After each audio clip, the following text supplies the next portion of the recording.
Hello friends, welcome back to my YouTube channel Infinite Gyan. So friends, आज हम discuss करेंगे polynuclear hydrocarbons जो कि एरोमेटिक होते हैं। ओके, पॉलीन्यूक्लियर एरोमेटिक हाइड्रोकार्बन्स के बारे में आज हम डिस्कस करेंगे, जिसमें कि हम नेप्थेलीन के बारे में डिस्कस करेंगे। लेकिन उससे पहले हम ये देखेंगे कि पॉलीन्यूक्लियर एरोमेटिक हाइड्रोकार्बन्स होते क्या हैं। Polynuclear aromatic hydrocarbons are those hydrocarbons which have more than one aromatic ring in their molecules। ठीक है, तो एक से ज़्यादा एरोमेटिक रिंग जिसमें पाया जाए वो क्या होगा, हमारा पॉलीन्यूक्लियर एरोमेटिक हाइड्रोकार्बन होगा। There are of two types के होते हैं ये। Number 1, those in which the aromatic rings are connected either directly by single bonds और through other carbon atoms. Okay, यहाँ पे क्या होगा, जो हमारा एरोमेटिक रिंग्स होंगे दो, या तो वो कनेक्ट होंगे डायरेक्टली सिंगल बॉन्ड के साथ, जैसा कि यहाँ पे दिखाया गया है। दो एरोमेटिक रिंग है, ये डायरेक्टली सिंगल बॉन्ड के साथ लिंक है, कनेक्टेड है, तो इसको हम क्या बोलते हैं, ये क्या है, हमारा डाईफिनाइल है। ये कौन सा रिंग है, डाईफिनाइल। और दूसरे में क्या होगा, कार्बन एटम के थ्रू वो कनेक्ट होंगे, जैसा कि यहाँ पे दिखाया गया है। तो ये क्या है, डाईफिनाइल मीथेन। ओके, ये होगा डाईफिनाइल मीथेन। अब सेकंड टाइप क्या है, those in which the rings are fused by sharing pairs of ortho carbon atoms. Okay, यहाँ पे क्या होगा, ये शेयर करते हैं pair of ortho carbon atoms को। ठीक है, दो हमारे रिंग हैं, उनका जो जो हमारी कार्बन एटम होगी ऑर्थो पोजीशन पर, वो दोनों फ्यूजन को शो करेंगी। ठीक है, कहाँ से होगा, ऑर्थो कार्बन एटम का फ्यूजन होगा। तो यहाँ पे आप देख रहे हो कि ऑर्थो पोजीशन पर pair of carbon atom fuse हो गए हैं। तो ये क्या है, सिंपल, ये जो 2 बेंजीन रिंग स्ट्रक्चर होता है, ये किसका रहता है, नेप्थेलीन का रहता है। आज हम इसी के बारे में डिस्कस करेंगे, लेकिन बेसिक भी हम देखेंगे साथ ही साथ, ताकि सब चीज़ें आसान हो जाए समझने में। और ये क्या है, एंथ्रेसीन। ये एंथ्रासीन का स्ट्रक्चर है, जिसमें कि 3 बेंजीन रिंग फ्यूजन को शो करते हैं bye there ortho carbon atoms. और यहाँ पे ये क्या है, हमारा फेनेंथ्रीन।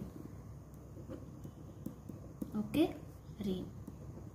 यहाँ पे दो हमारे जो बेंजीन रिंग है, उनकी कार्बन एटम्स इस तरह से फ्यूजन को शो कर रही है ऑर्थो, और थर्ड वाला भी कहाँ से हुआ है, फ्यूज ऑर्थो कार्बन एटम के साथ ये फ्यूजन को शो कर रहा है। अब हम इसमें देखेंगे कि एरोमेटिसिटी क्या होती है। ओके, हमने कह तो दिया कि ये क्या है, पॉलीन्यूक्लियर एरोमेटिक हाइड्रोकार्बन्स है, लेकिन क्या आपको मालूम है कि एरोमेटिसिटी क्या होती है? अगर आपको मालूम है तो आप स्किप करके वीडियो को आगे चल सकते हैं। अगर आपको नहीं मालूम है तो आप देखिए कि एरोमेटिसिटी क्या होती है, जिससे कि आपका ये जो कंसेप्ट है ये क्लियर हो जाए। तो एरोमेटिसिटी में हमारे पास 4 जो है इसके बेसिक पॉइंट्स रहते हैं। तो नंबर 1 क्या रहेगा, ये जो है साइक्लिक होना चाहिए। जो हमारा कंपाउंड होगा वो कैसा होना चाहिए, साइक्लिक होना चाहिए। ठीक है, साइक्लिक के साथ साथ वो प्लेनर होना चाहिए। And third one is conjugated होना चाहिए। लेकिन कंजुगेशन कैसी होनी चाहिए, कंप्लीट कंजुगेशन उसमें होनी चाहिए। ऐसा नहीं है कि 2 बॉन्ड है और उनमें कंजुगेशन हो रही है तो वो हमारा एरोमेटिक कंपाउंड हो गया, नहीं, कंप्लीट कंजुगेशन होनी चाहिए। और फोर्थ वन ये कि हक्कल्स रूल को फॉलो करने वाला होना चाहिए।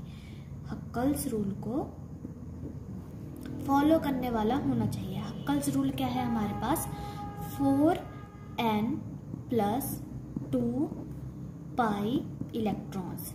ठीक है, और यहाँ पे जो n है इसकी वैल्यू 0, 1, 2 शो ऑन कितनी भी हो सकती है। तो यहाँ पे जो वैल्यू आएगी, जब हम n की वैल्यू को पुट करते हैं 0, 1, 2, 3, ठीक है, जितने भी हम वैल्यू को पुट करेंगे तो हमारे पास या तो 2 या तो 16, ठीक है, 2 या तो 10 या तो 16, इस तरह से हमारे पास क्या आएंगे, पाई इलेक्ट्रॉन शो होंगे। तो वो हमारा क्या रहेगा, एरोमेटिक कंपाउंड होगा। अब अगर हम नेप्थेलिन की बात करें, ठीक है, नेप्थेलिन की अगर हम बात करें तो वो किस तरह से हुआ एरोमेटिक। नेप्थेलिन का अगर हम स्ट्रक्चर देखें एरोमेटिक हाइड्रोकार्बन्स में, ये मोस्ट इंपॉर्टेंट है क्योंकि इन्हीं को ज़्यादा यूज़ में लाया जाता है, जैसे कि नेप्थेलिन हो गया, एंथ्रेसिन हो गया, इस तरह के जो हमारे हाइड्रोकार्बन्स होते हैं इनको ज़्यादा यूज़ में लाया जाता है।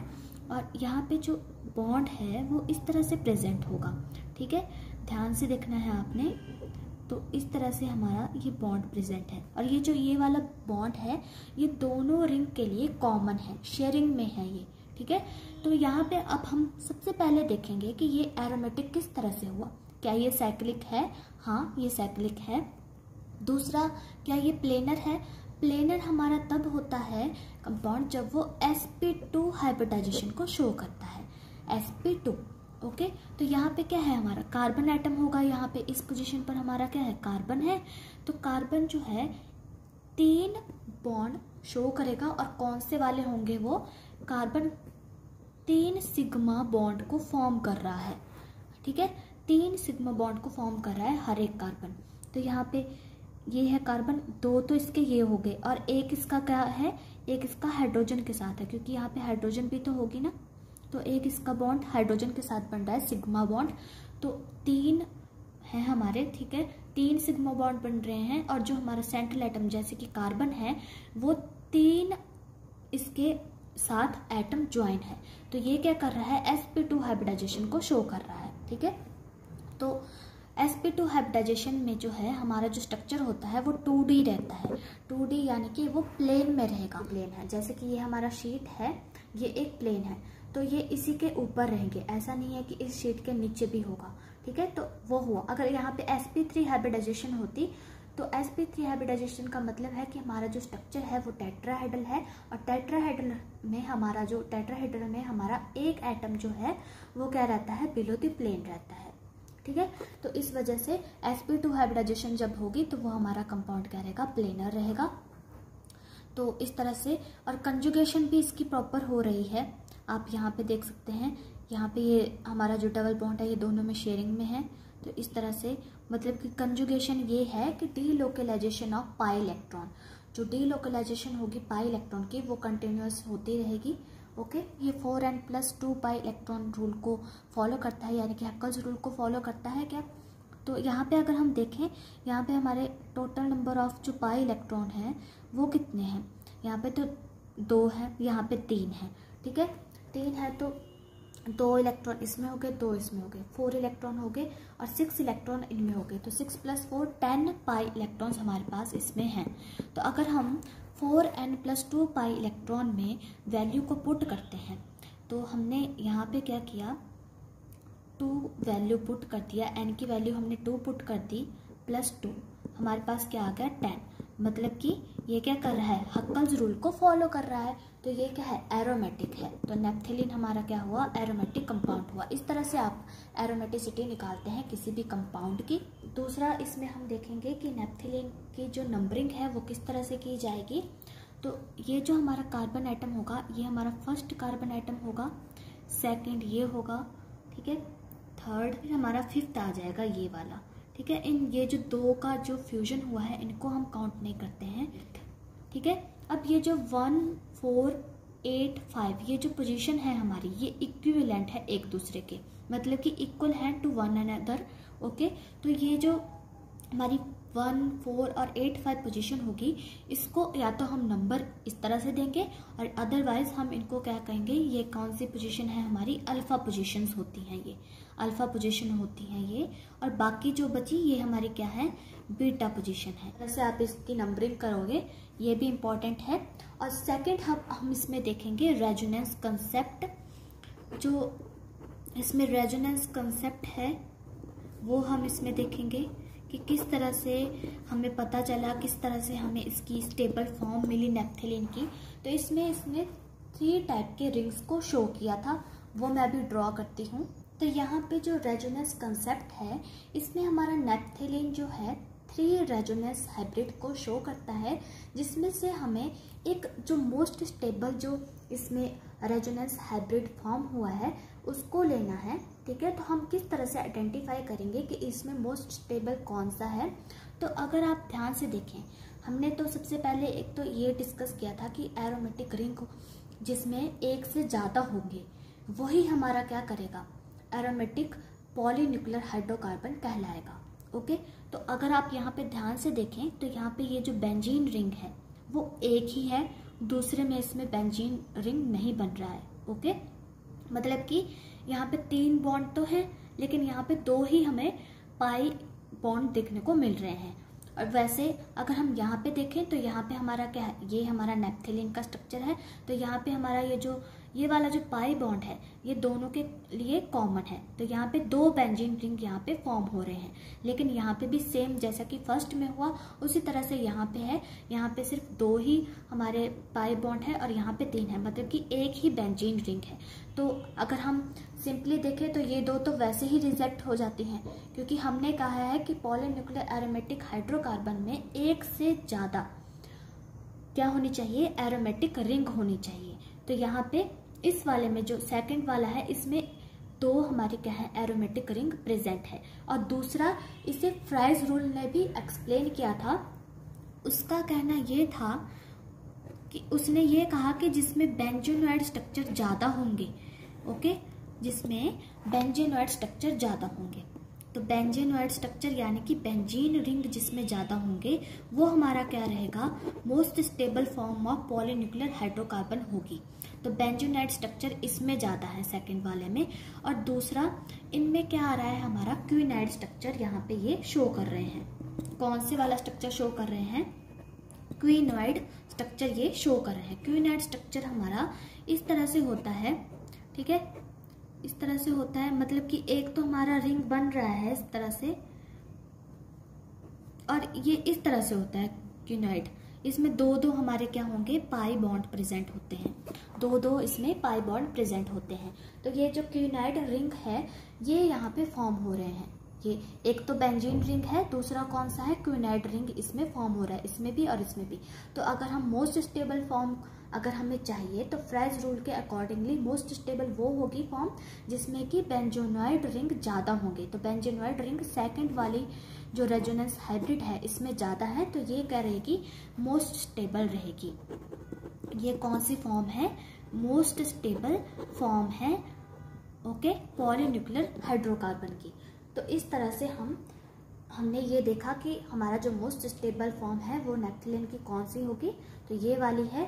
और अगर हम इसमें अब देखते हैं इसका ऑर्बिटल कंसेप्ट, हम इसमें देखते हैं रेजोनेंस कंसेप्ट हमने देख लिया, अब हम इसमें ऑर्बिटल कंसेप्ट देखते हैं कि किस तरह से हमारा जो ये मॉलिक्यूल है वो किस तरह का है। ये एक तरह का फ्लैट मॉलिक्यूल रहता है, ठीक है, क्योंकि ये क्या है, सेम प्लेन में प्रेजेंट है, तो ये क्या होगा, फ्लैट मॉलिक्यूल होगा। और यहाँ पे अकॉर्डिंग टू अगर हम मॉलिक्यूलर ऑर्बिटल थ्योरी की बात करें तो मॉलिक्यूलर ऑर्बिटल थ्योरी के अकॉर्डिंगली यहाँ पे जो कार्बन एटम होंगे वो क्या कर रहे हैं, शो sp2 हाइब्रिडाइजेशन को ये शो कर रहे हैं। ये मैंने आपको पहले ही बता दिया कि sp2 हाइब्रिडाइजेशन हमारा कार्बन एटम कब शो करेगा, वो हमने पहले देख लिया है कि किस तरह से ये sp2 हाइब्रिडाइजेशन को शो कर रहे हैं। इलेक्ट्रॉनिक कॉन्फ़िगरेशन होगी वो होगी 2s2 2p2। एक्साइटेड स्टेट में क्या हो जाएगा, 2s1 2px1 2py1 2pz1। Hydrogen atom होगा वो यहाँ पे बॉन्ड फॉर्म कर देगा, सिग्मा बॉन्ड, और 2 हमारे क्या है, कार्बन एटम है, तो सिग्मा सिग्मा बॉन्ड 3 हमारे सिग्मा बॉन्ड फॉर्म हो गए। तो यहाँ पे तो हो गई जी हाइब्रिडाइजेशन। और एक जो ऑर्बिटल था हमारा 2pz वो क्या रह गया, अनहाइब्रिडाइज्ड रह गया। इस तरह से इसमें 2 बेंजीन रिंग हैं, पे क्या हो रहा है, फ्यूजन हो रहा है। तो यहाँ पे ये तो कॉमन रहेंगी ये वाली कार्बन्स, ठीक है। तो ये तो आ गया हमारा कार्बन एटम। अब हमें पता है कि हर एक कार्बन के साथ एक एक क्या होगा, हाइड्रोजन भी प्रेजेंट होगा, तो हम हाइड्रोजन को भी यहाँ पे अटैच कर देते हैं। बात आपको याद रखनी है कि ये जो हमारे बीच में है, ये जो हमारी ये वाली जो 2 कार्बन एटम है इनमें जो है हाइड्रोजन प्रेजेंट नहीं होता है, ठीक है, क्योंकि ये क्या कर रही है, फ्यूजन को शो कर रही हैं, दोनों ही ऑर्थो पोजीशन पर है। तो इसलिए इसका जो फॉर्मूला रहता है वो क्या रहता है, C10H8, ठीक है। हमारे पास जो कार्बन है वो टोटल 10 है और हाइड्रोजन कितनी रहेंगी, 8 रहेंगी, ठीक है। तो यहाँ पे आपको हाइड्रोजन को नहीं बनाना है, ठीक है। यहाँ पे एक मिस्टेक हो गई और मैं आपको बताना भी भूल गई थी, तो यहाँ से आपको क्लियर हो जाएगा। तो C10H8 क्योंकि ये क्या है, फ्यूजन में है, तो यहाँ पे हाइड्रोजन प्रेजेंट नहीं होगा।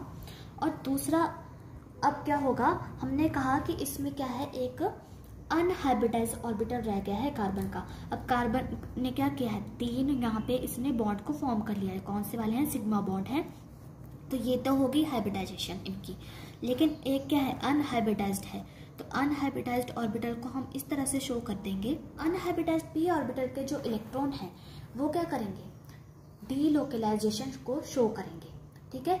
हमने कहा है कि हमारे पास टोटल 10 पाई इलेक्ट्रॉन्स है, तो 10 पाई इलेक्ट्रॉन्स है, 10 हमारी कार्बन एटम्स हैं, ठीक है। तो 10 इनमें क्या है, पाई इलेक्ट्रॉन्स है, तो ये वो क्या कर रहे हैं, शो डीलोकलाइजेशन को वो शो करते रहेंगे।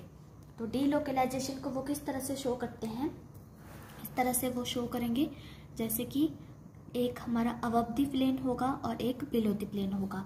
मतलब कि ये जो हमारा इसका जो पी ऑर्बिटल है ये क्या है, परपेंडिकुलर है, ठीक है। परपेंडिकुलर रहेगा ये रिंग सिस्टम के, तो इसलिए हमारा एक अबव द प्लेन आ जाएगा और एक बिलो द प्लेन आ जाएगा।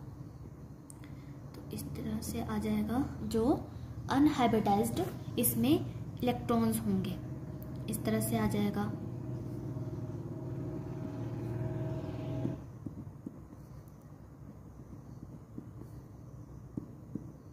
इस तरह से हमारा क्या हो रहा है, ये डीलोकलाइजेशन हो रही है इलेक्ट्रॉन्स की।